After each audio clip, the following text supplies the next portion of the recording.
So anyways, so let me do this as a demo as faithfully as possible within the limitation of the fact. Again, I have seen the question, so I know what question test the student will get, but I had to, otherwise, I was basically spending about 5 to 10 minutes at this session re-rolling the dice until I see a question that I haven't done. So with that, let me start the timer, and I have 20 minutes. Think it'll be enough time, at least for the parts that are not unreasonably difficult. And on the unreasonably difficult part, I'll just do my best. And that'll be a faithful representation of what a student could be expected to do within 20-minute time limit. So let me start.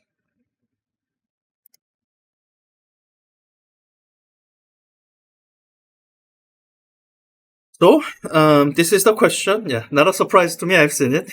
It says 2 blocks of 2 different masses are attached to each other by a spring. So the spring is going to give me some internal force. It'll conserve momentum. Great. Yeah. Let me do this. I'm going to paste this image in and label some of the stuff, figures or variables that the question has given me. Let me just label them so that I remember that these are given quantities. I'm given the spring constant K, and I'm given the equilibrium length. Let's imagine this is the equilibrium length, L. Everything else are fine, and we are told they are frictionless. Okay, the blocks are set in motion by first bringing the 2 blocks closer together and release them both from rest at the same time. Find the ratio of their speeds at a later time. Oh, yeah. Some people might be able to intuitively guess, like the ratio of, let's say, VA divided by VB is equal to the ratio MB over MA. Like, if you can guess that, great. I think that's the kind of intuition that's not so surprising, but I do want you to be able to show your work. How is that ratio justified? And that ratio is justified through conservation of momentum. So I will say no external net force. There's gravity and normal force, but they balance each other out. So there should be conservation of momentum. Momentum conserved. So what I can say is that my initial momentum, the total sum of them, everything, should be equal to the total final momentum. The initial momentum would be when I'm holding the blocks together. I guess the moment I let go, at that moment their speeds are still 0. So it should be mass of the block times 0 plus mass of the other block times 0. 0 total momentum should be equal to, now each individual blocks will have some velocity. So I can say MA is going to be moving to the left. Let's say it has negative velocity, so I'll write it as minus MVA. I'm expecting VA to be positive quantity, plus the block B that's moving to right. So that I'll say that's plus MA, MB, VB. And again, this whole thing is equal to 0. And now I can solve for the ratio of VA over VB. So I guess I'm moving the first term over so that I have MBVB equals plus MAVA. Yeah, let me write that out so I don't have to keep that in my head. Plus MAVA. And I'm going to imagine multiplying through by this quantity.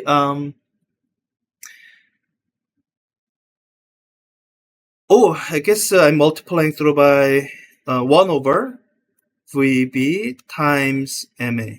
And what I'm thinking through as I do this is I'm looking at this term here.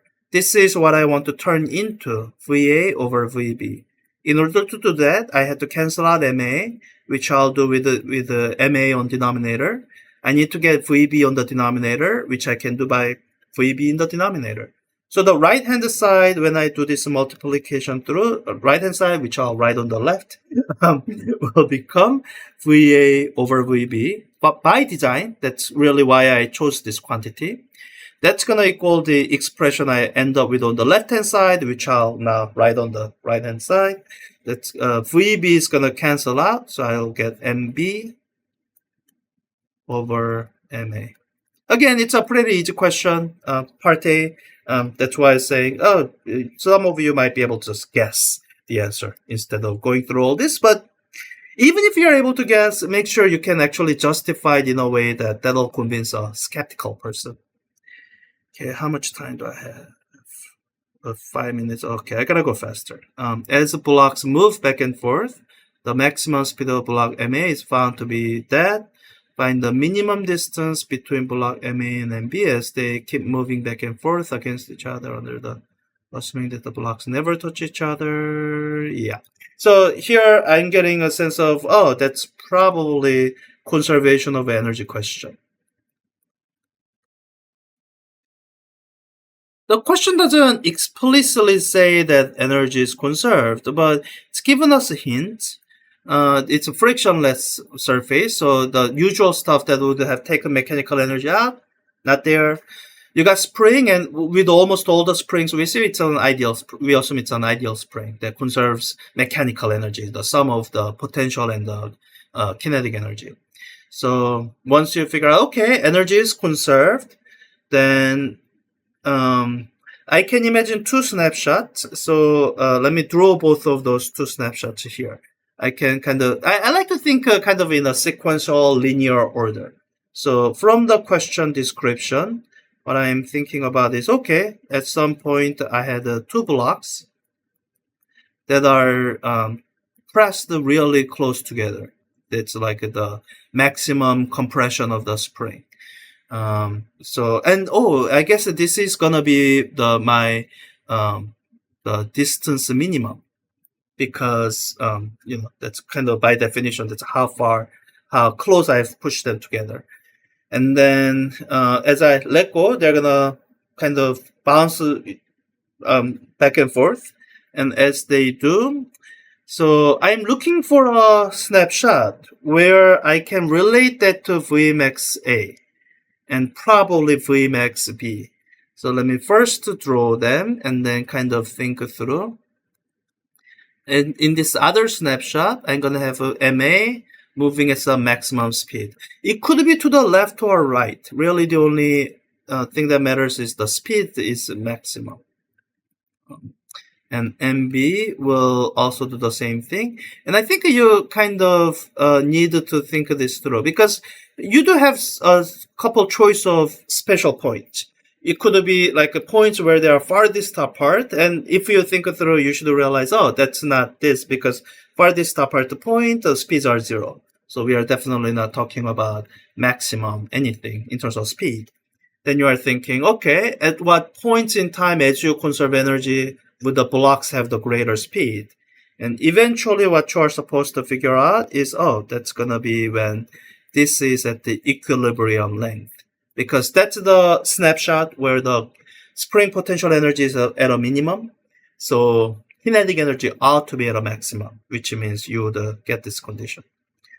So with all that understanding, having thought through the whole scenario in a sequential linear order, now I'm ready to write down my equations based on these two snapshots, 1 and 2.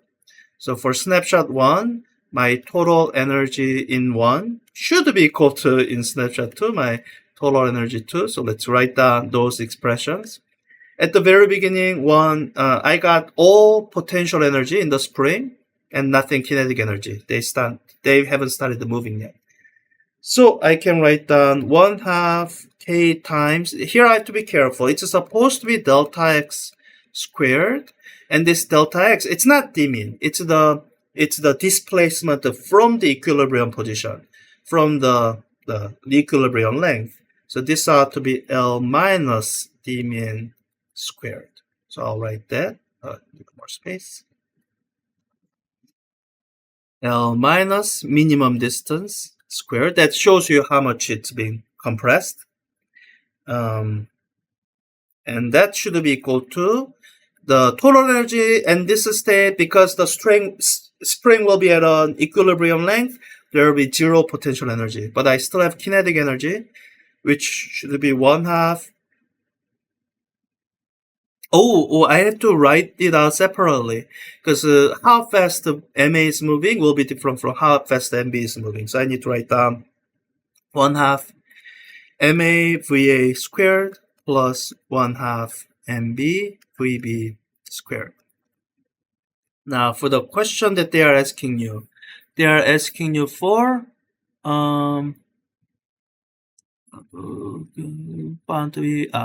find the minimum distance. So they're asking for d mean, which means you don't know that quantity, and before you start doing any algebra, you should count your unknowns. Make sure the algebraic expression you have is solvable. So spring constant, let's say it's given. I'm checking this list, and MA given, L given, MB given. I already marked K as given, and Vmax A. Oh, Vmax A is given. Okay, so here I should say max. That's given. Okay, that's good. So then I think we just are missing one unknown here. We don't know value of VB. This is where I think VS is helpful because this ratio we found, it should apply basically at all the moments in time because the momentum is conserved just throughout all time of this interaction. So that means I can actually write out expression for VB that's based on what we had up here. I'm just solving this for VB. So let's just do that. It's not complicated. So solving this for VB, then I'm moving VB over, moving this over. So it should be VB is equal to MA divided by MB times VA. So if I plug this into here, then I'll be left with simply one unknown, d mean, that we can solve for. Otherwise, you can set this up as a system of two equations, have Sage math solve it. That's fine, but I think doing that's going to actually cost me more time. So let me just finish this. Just writing down cleaned up version after this substitution. It's going to be 1/2 K L minus d mean squared is equal to 1/2 MA VA max squared plus 1/2. Let's write it out as MB, still the same term here, times now this thing squared. MA over MB. And this is really VA max, not just any old value of VA.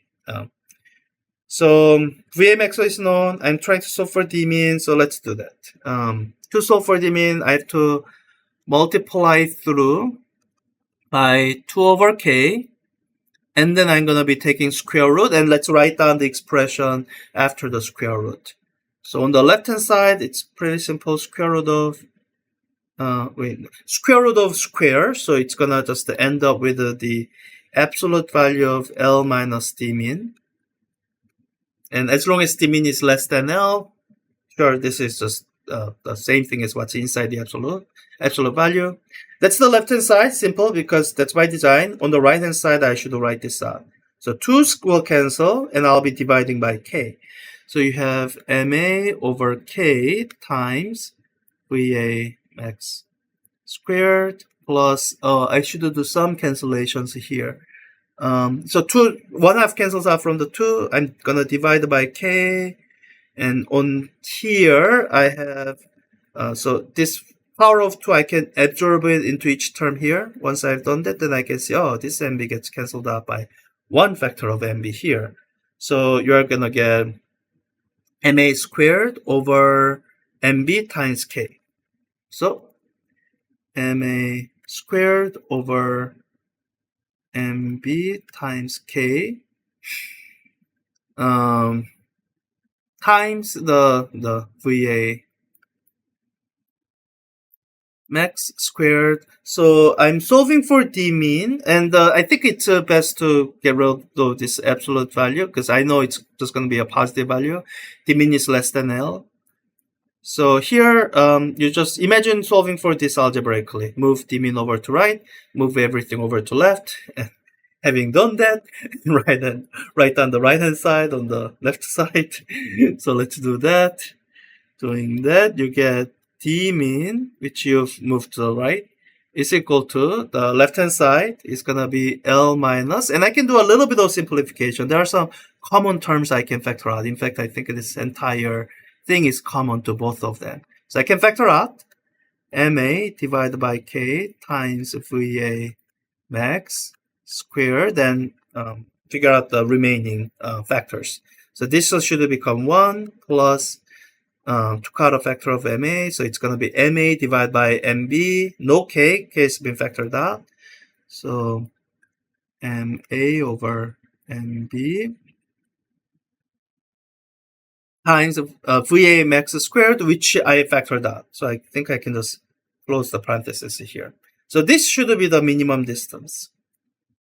Assuming K is large enough that this won't be a negative number. So D min is equal to L minus MA divided by K times VA max squared 1 plus MA over MB. So, and make sure to step-by-step solution process in your attached work. I'll be attaching this work. So yeah, that's probably correct. We'll check the answer key at the very end. I have a feeling I don't have lots of time, so I should Professor, yeah, 431. Wow, I'm gonna run out of time. In part D is actually really hard. I should have reserved more time for that. So find the ratio. Oh, this is actually pretty easy. So, given that K is proportional to V squared, ratio of KEA divided by KEB should be, I said the ratio of that should be, so as you look at the kinetic energy expression, 1/2 mv squared, 1/2 cancel, mv, mv doesn't cancel, so let's just not rush things through. So A over KEB is equal to 1/2 MA VA squared divided by 1/2 MB over VB squared. Did they give us the ratio of the masses? MA is moving slower, starting ratio. Yeah, they didn't give us the values of MA, so we're gonna keep it. Now, in order to simplify it a little bit, we can look up, get an expression for VB, and substitute that in. That'll basically get rid of one extraneous unknown that we have from just from accidental history. So we can say this is equal to 1/2 cancel. I have MA over MB. VA squared is going to cancel with VA squared from here. So really what I have is 1 divided by MA over MB squared. So one factor of the square cancels out on each side. So you get MB divided by MA. So as the two blocks have the same, should be MB over MA. So unlike having the same momentum, the two blocks do not have the same kinetic energy. I believe that was my main point when I wrote this question. All right, do I have any time to do part D? 2 minutes. Yeah, I'm not gonna be able to do a lot in part D. Let me just tell you why it's such a tricky and difficult question that I frankly don't expect people to answer correctly, because it's such a complicated setup. They said, for this part, the blocks are set in motion differently. So far, we've kept the center of mass at rest by starting from rest, and basically only force of interaction was internal forces between them. Now here, one of the blocks is pushed to the right with the diameter force because it's the other block begins to move as well. The applying force for a distance d, you release the force, the blocks continue to slide over the frictional stop. Describe the motion qualitatively. So I would say,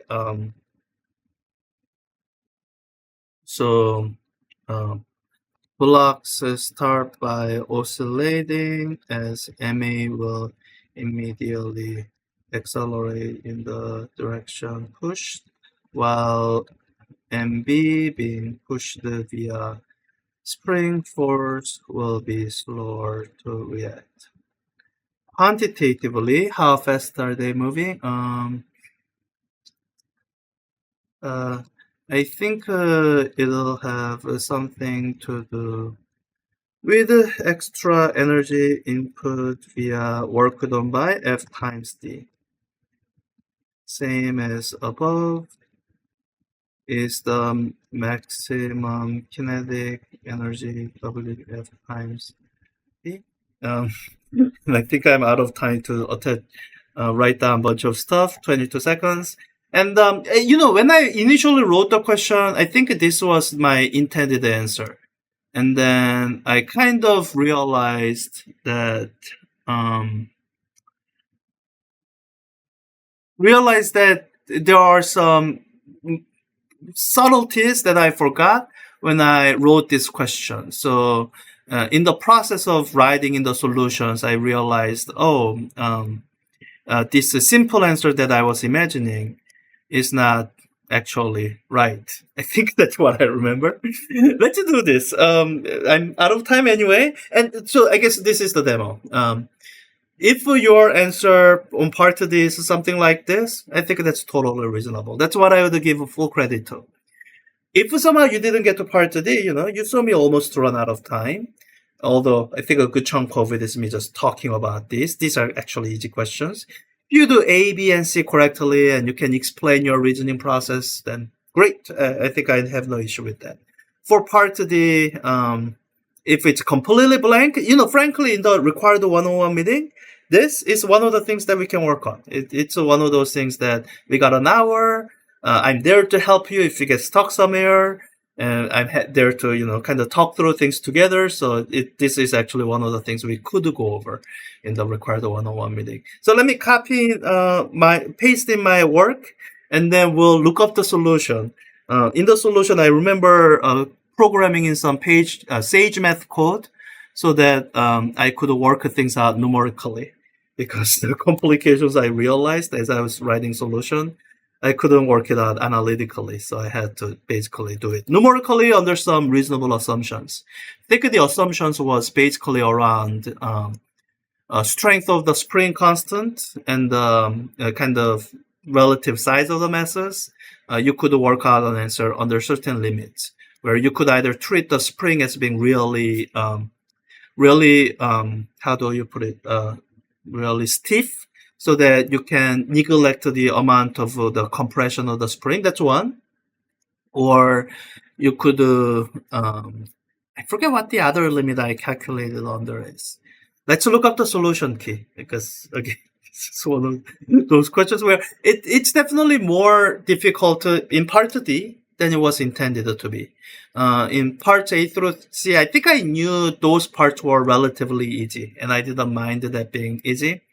But part D definitely was more difficult than it was intended to be. And when I wrote the question, I had this in mind, and this wasn't fully correct. So let me bring up my answer key, slide it over here, and I will display it for longer than I usually do, because again, this is one of the unintentionally tricky questions.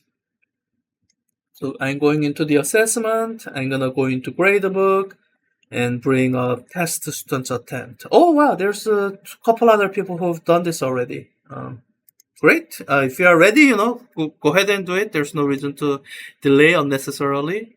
Here's my test student attempt. Let's just make sure the easy questions are still correct. These, yeah, yeah, it's fine. However you did the ratio, it's fine. VA over VB is this. You take the reciprocal. Yeah, reciprocal of the stuff are gonna be reciprocal stuff. Here, D mean. Let's see if that's correct expression or if I made any mistake. D mean should be L minus that square root of. Did I forget to take the square root?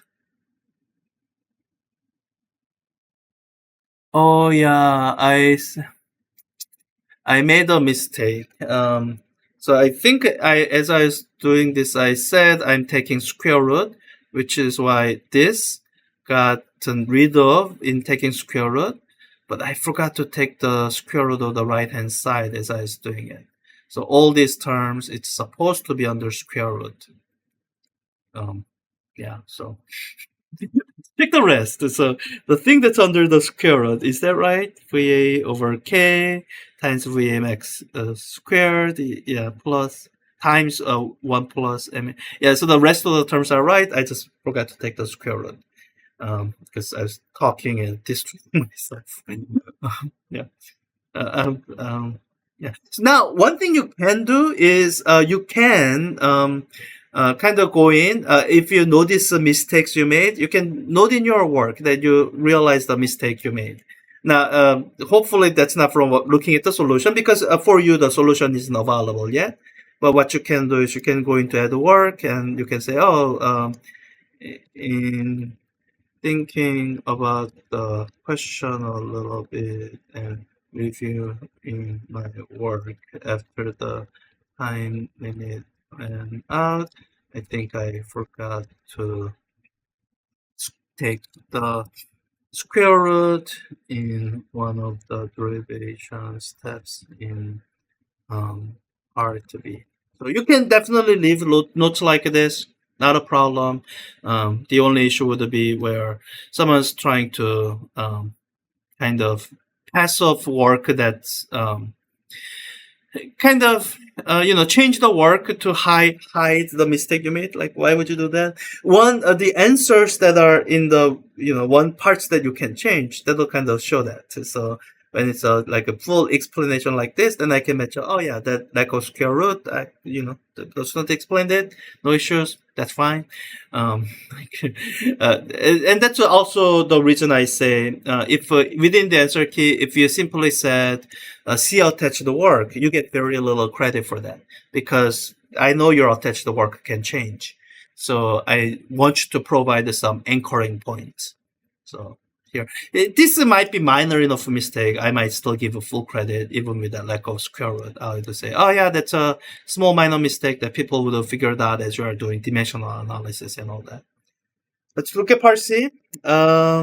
So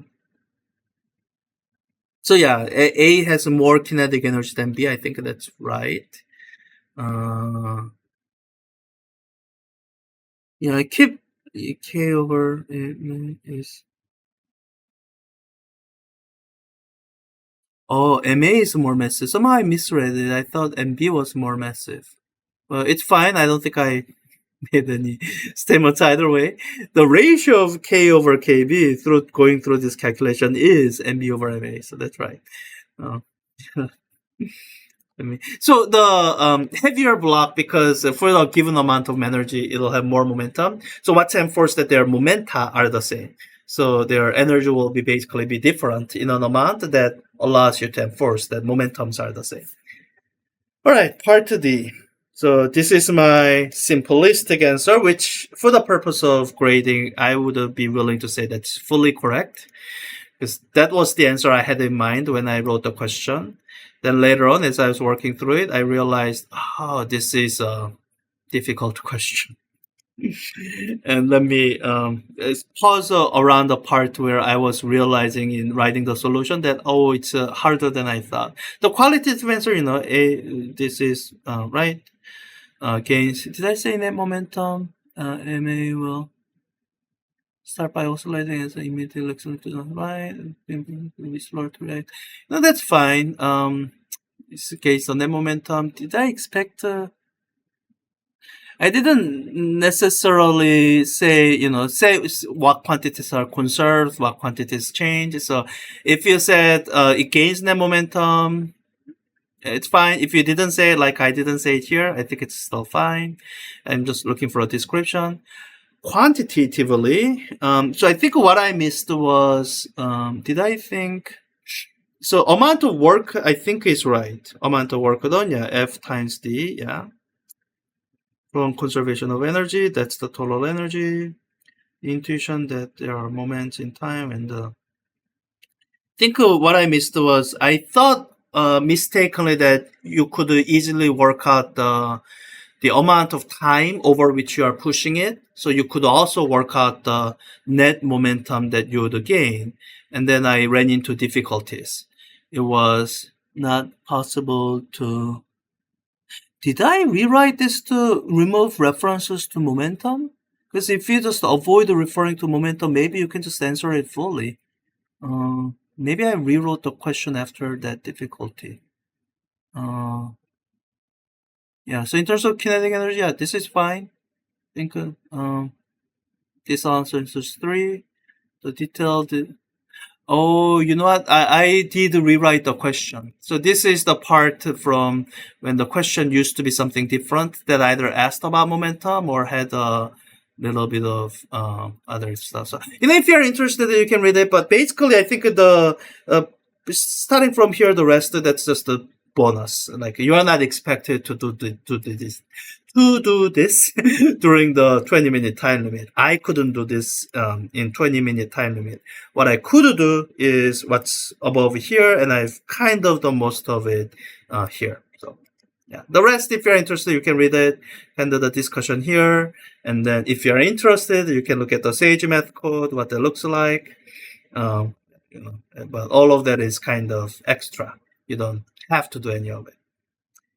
So, right, I think that's everything for this freeform timed assessment question. I guess for the future, I'll remember that I rewrote part of this so that it's actually reasonable. It's not overly difficult. I'm sure if I find my old midterm exam question, then I'll find the older version of the question that was overly difficult, but I rewrote it so that it's not overly difficult.